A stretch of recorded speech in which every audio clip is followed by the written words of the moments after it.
दक्षिण के जंगलों में सांग्रीला नाम का एक कबीला था, जिसमें भील जाति के शिकारी लोग रहते थे। इस कबीले का सरदार नाग नाम का भील था, जो अपने नाम के अनुसार खूंखार और शक्तिशाली था। धनुर्विद्या में प्रवीण नाग अपने बाणों पर विष लगाकर रखता था। अपने शत्रु की हत्या करने में उसे देर नहीं लगती थी। नाग की पत्नी का नाम तत्ता था। तत्ता भी एक विशालकाय डरावनी औरत थी, जिसके गले में सिंह के दांतों की माला पड़ी रहती थी। दोनों पति पत्नी आसपास के जंगलों में कबीलों में खतरनाक माने जाते थे। बहुत दिनों की प्रतीक्षा के बाद तत्ता ने एक पुत्र को जन्म दिया, जिसका नाम तीक्ष्ण रखा गया। नवजात शिशु जन्म के समय 8 किलो वजन का था, इसलिए उसका यही नाम उचित था। तीक्ष्ण को वहाँ की भाषा में कहा जाता है भारी। तीक्ष्ण का पालन पोषण होता रहा और वह 16 वर्ष की आयु तक तो पर्वताकाय शरीर का स्वामी हो गया। अस्त्र शस्त्र चलाने में वह पिता से भी कई कदम आगे था। कई बार तीक्ष्ण ने निहत्थे ही जंगली सुअरों का शिकार किया। उसकी शारीरिक शक्ति असीम थी। नाग अपने पुत्र को मदमस्त गज की भांति झूमता देखता तो गर्व से उसका सीना चौड़ा हो जाता। नाग वृद्ध हो चला था। उसने तीक्ष्ण को ही कबीले का सरदार बना दिया। नियमानुसार तीक्ष्ण सरदार बनने के पहले दिन आखेट को निकला। तीक्ष्ण जिधर से भी गुजरता जंगली पशुओं की लाशें गिराता जाता। उसके 2 नौकर नाड़ और काड़ उन्हें उठाकर एक स्थान पर एकत्र करते रहे। तीक्ष्ण ने बहुत सारा मांस एकत्र कर लिया तो उसे भूख लग गई। भूख मिटाने को मांस तो बहुत था, परंतु पानी नहीं था। तभी उसके दोनों अनुचर वहां आ गए। अब भूख लग रही है, दिशा भ्रम भी हो गया लगता है। क्या यही पानी मिल सकता है? चलकर भूख शांत की जाए। तीखा ने कहा, हाँ, वहाँ विशाल शाल का पेड़ दिख रहा है। उसके बाद ही पहाड़ी के पीछे सुवर्णा नदी बहती है। उसका पानी बहुत शीतल भी है। नाड़ ने बताया, वह पहाड़ी भी बहुत रमणीक है। उस पर एक मंदिर है जिसमें भगवान जटा जूटधारी की मूर्ति है। आप उनकी पूजा कर सकते हैं। काड़ भी बोला, यह भगवान क्या होता है? तीक्ष्ण ने पूछा। काड़ वृद्धावस्था की तरफ अग्रसर था। सुदूर जंगलों में आखेट के लिए भ्रमण कर चुका था और कई साधु सन्यासियों की संगत में रह चुका था। उसे थोड़ा बहुत ज्ञान था। यहाँ पेड़ पौधे जीव जंतु चर अचर जिसने बनाए हैं वह भगवान है। काड़ ने अपनी ज्ञान सामर्थ्य के अनुसार बताया। यह हवा कहाँ से आती है, जल कहाँ से आता है, सब भगवान की कृपा है। तीखा का किशोर मन उस नई जानकारी पर उत्सुक हो उठा। उसने काड़ से भगवान के बारे में और भी पूछा। यह भगवान कहाँ रहता है? मैं इसे व्यक्ति के मिलना चाहता हूँ। वह तो कण कण में व्याप्त है, इन फूलों पत्तियों में भी है, परंतु उससे मिलने के लिए उसकी भक्ति करनी पड़ती है, पूजा करनी पड़ती है। मैं करूँगा। तीक्ष्ण दृढ़ स्वर में बोला, मैं ऐसे व्यक्ति से मिलने के लिए कुछ भी कर सकता हूँ जो बिना कुछ लिए इतना सब कुछ देता है। तुम तब मंदिर में चलकर पूजा करो। तीक्ष्ण के मन में प्रभु मिलन का बीज अंकुरित हो गया। उसके हृदय में भगवान की कृतज्ञता के लिए स्वाभाविक प्रेम उमड़ गया। तीनों पहाड़ी पर चढ़ने लगे। जो जो तीखा पहाड़ी पर चढ़ रहा था उसकी भूख प्यास लुप्त हो रही थी। अंतर्मन में एक अवर्णनीय उत्सुकता आनंद भर रही थी। वे पहाड़ी के शिखर पर पहुंचकर मंदिर के सामने पहुंचे। महादेव की मूर्ति देखते ही तीक्ष्ण अपनी सुधबुद्ध भूल बैठा और भाव विवल होकर मूर्ति को अपने आलिंगन में बांध कर रोने लगा। हे संसार को जल वायु प्राण देने वाले, यह भाव विभोर होकर बोला, तुम इतने महान होकर भी इस जंगल में अकेले रहते हो? मूर्ति के सिर पर कुछ पुष्प रखे थे। तीखा ने उन्हें उठाकर फेंक दिया। यह किसकी दुष्टता है? मेरे स्वामी के सिर पर यह फूल किसने रखे? मैं अक्सर एक व्यक्ति को देखता हूँ, नाड़ बोला। वह प्रातः काल आता है, इनके सर पर शीतल जल डालकर फूल पत्तियां डालकर लंबा लेट जाता है, साथ ही कुछ बड़बड़ाता रहता है। जरूर वह कोई अघोरी है जो मेरे स्वामी को निमित्त बनाकर किसी स्वार्थी सिद्धि में लगा रहता है। तीक्ष्ण बोला, इन्हें भोजन भी नहीं कराता होगा। मैं प्रतिदिन इन्हें ताजा मांस का भोजन कराऊंगा।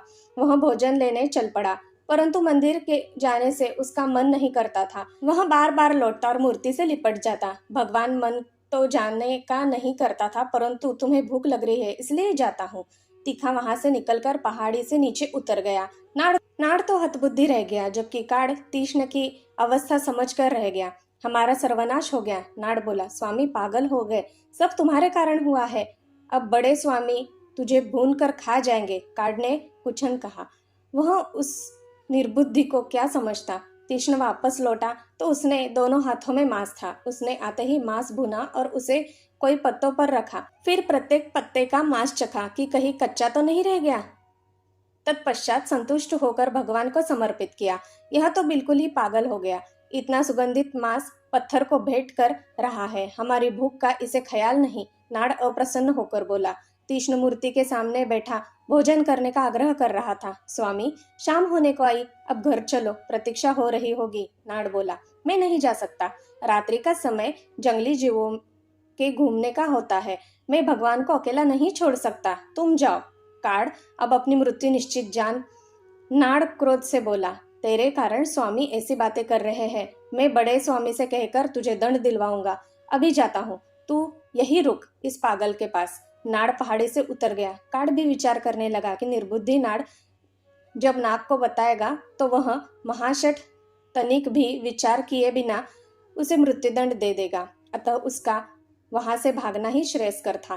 तीक्ष्ण अकेला ही मंदिर में रह गया। रात्रि होने पर वह मंदिर के द्वार पर धनुष बाण लेकर भगवान की रक्षा में जुट गया। सारी रात जागते हुए उसने पहारा दिया। उसका प्रेम अनंतता की ओर जा रहा था। प्रातःकाल होने पर तीक्ष्ण ने अपने भगवान के लिए ताजा मांस लेने पहाड़ी से उतर गया। उसके जाने से कुछ क्षण बाद ही वह पुजारी आ गए, जो रोज मंदिर में पूजा अर्चना करता था। मंदिर में मांस देकर वह हतप्रभ रह गया। हे भगवान, यह भ्रष्टता किसने की? किसी जंगली शिकारी ने मंदिर अपवित्र कर दिया। उस शिकारी को कोसते पुजारी ने जैसे तैसे मंदिर साफ किया और स्वयं नदी में स्नान करके आया। तत्पश्चात अपने महामंत्रों से स्तुति की और वापस अपने घर लौट गया। तीक्ष्ण वापस लौटा। उसने कई जानवरों का मांस इकट्ठा करके भूना था और उसमें शहद निचोड़ कर लाया था। मंदिर में फिर वही फूल पत्ते देखकर वह क्रोधित हो गया। भगवान के आचमन के लिए वह मुंह में पानी भरकर लाया था, इस कारण बोला नहीं सकता था। उसने अपने पैरों से फूल पत्ते हटाए, फिर मुंह का पानी मूर्ति पर उड़ेल दिया। भगवान, मेरी अनुपस्थिति में वह दुष्ट अघोरी आया था, किसी दिन मुझे मिला तो दंडित करूंगा उसे। लीजिए, आप भोजन कीजिए, आज मैं ताजा मांस में शहद भी निचोड़ कर लाया हूँ, तीक्ष्ण बोला। इस तरह 5 दिन तक तीक्ष्ण अपने भगवान को भोजन में दिन और रक्षक बनकर रात गुजारता रहा, तो स्वयं तो खाने पीने की सुध ही नहीं थी।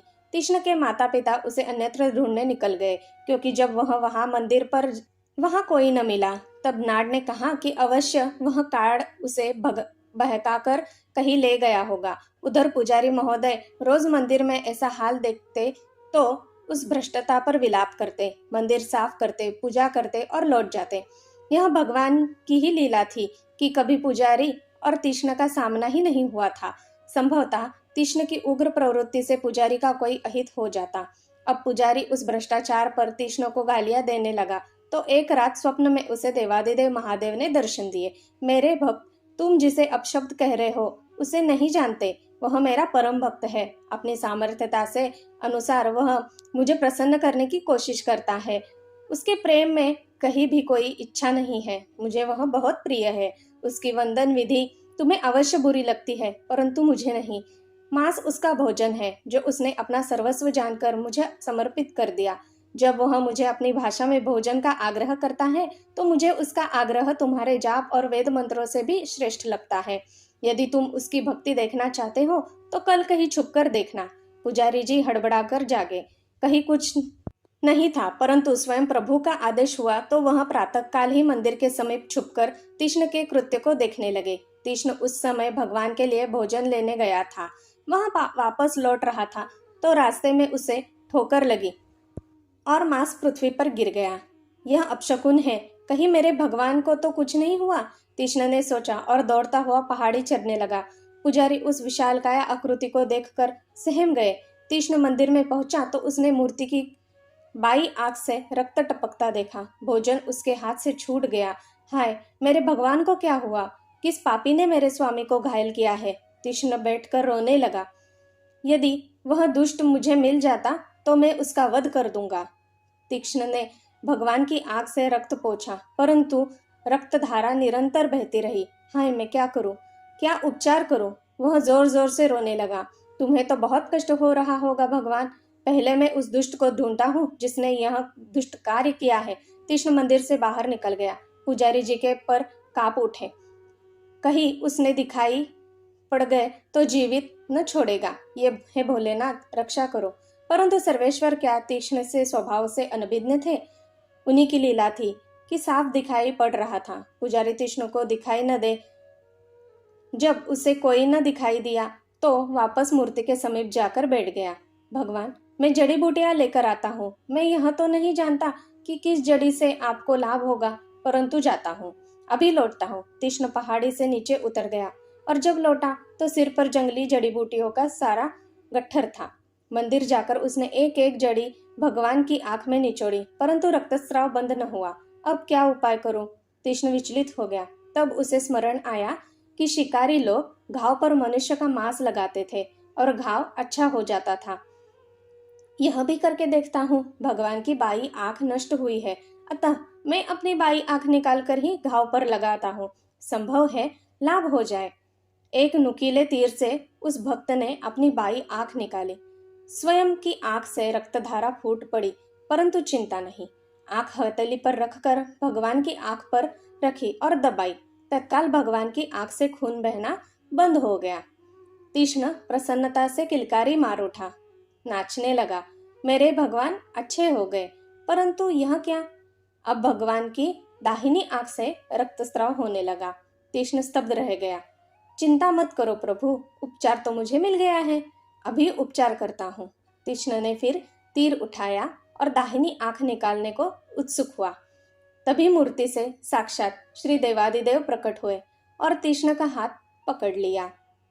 देवलोक में भी तीक्ष्ण की ऐसी भक्ति पर उसका यशोगान होने लगा था। ठहरो वत्स, तेरा प्रेम और त्याग तो बड़े बड़े तपस्वियों की साधना से भी उच्च कोटि का है। निस्वार्थ प्रेमवश मुझे अपना दास बना लिया है। तेरी कोई इच्छा तेरे हृदय में भी नहीं, अतः मैं तुझे समस्त दिव्य ज्ञानों का वरदान देता हूँ। तेरे हृदय में मेरे प्रति जितने भी प्रश्न हैं, सबका उत्तर तुझे स्वयं मिल जाएगा। कैलाशपति ने भाव विह्वल होकर कहा। तीक्ष्ण को उसी क्षण आत्मज्ञान हो गया। उसके दिव्य ज्ञान चक्षु वास्तविकता को चलचित्र की तरह देख रहे थे। वह भाव में डूब गया और अपने आराध्य के चरणों में नतमस्तक हो गया। दूर छुपा पुजारी उस अविश्वसनीय दृश्य का साक्षी बना और उसने ऐसे भक्तवत्सल भगवान और महान भक्त का एक साथ साक्षात्कार करके अपने जीवन को कृतार्थ किया।